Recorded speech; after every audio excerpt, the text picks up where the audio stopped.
I just said, going in there and every day flipping it over, you'll know where the piles are. They poop quite a bit.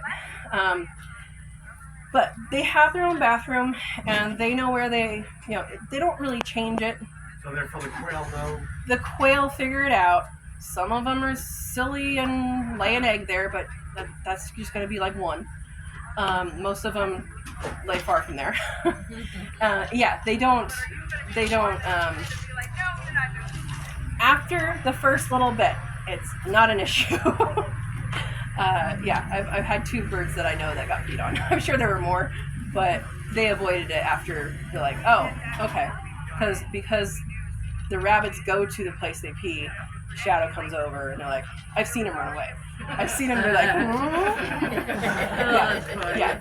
So the other part of that is you don't want your quail to poop on your rabbits. Right. Now, this is a question from earlier. You guys are benefited. Your quail aren't going to poop on your rabbits. Okay? That's a question that came from chickens. Chickens can fly up on top of a rabbit cage and poop on the rabbits. You don't do that. Block that area off. If your quail is doing that, they are a very special quail and deserve a name. Put a band on them, name them, and then block that off. So I'm not promising, but you can be pretty sure that a quail's not going to be perching up there. They don't generally perch anyway, so it's not going to be, I don't think it's going to be an issue. So, yeah. Okay, so another reason to raise both quail and rabbits. They are neighbor friendly, they are ordinance friendly, they are not birds generally that will get you in trouble. Quail, while sometimes they can be noisy, are usually not all that noisy, right? Unless you have a bunch of males. We know in quails. Rabbits don't make much sound at all. I would say they don't make any sound, except for that would be a lie. I have one lady that goes when she wants to be pet. And if they're screaming, you're doing it wrong. So I did have that question too, because the rabbit scream people have heard about. That generally happens if you're stressing them out when they're about to be processed. So don't do that. You pick one up that gets escaped. Oh, yeah. Yeah. So the reasons to grow them are to be more self-sufficient in a small area. You can do this in a big area too, but this system to do it in a small area. Rabbits don't make much sound. Your neighbors are not going to know you're doing much. Most people don't know what these quails sound like anyway, and if they're annoyed, they probably don't know to come to you. But it's going to be much different than kind of other meat that you could grow and stuff like that. So,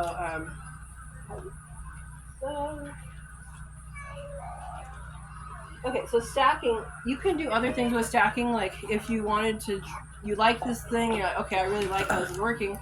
You can also stack things like quail cages in an aviary. So if you have a particular line, maybe you have your celadons, maybe you have your whatever, you can, as long as it's not a multi-tier, you can have like a single tier that their poo falls to the ground, and then you just kind of use it's the same effort as what you were going to do anyway. Like, it's the same effort.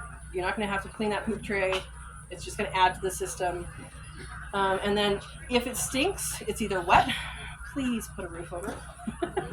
It's either wet, you haven't turned it over enough, or you need to add wood chips. So those are the 3 ways to fix if it's smelly.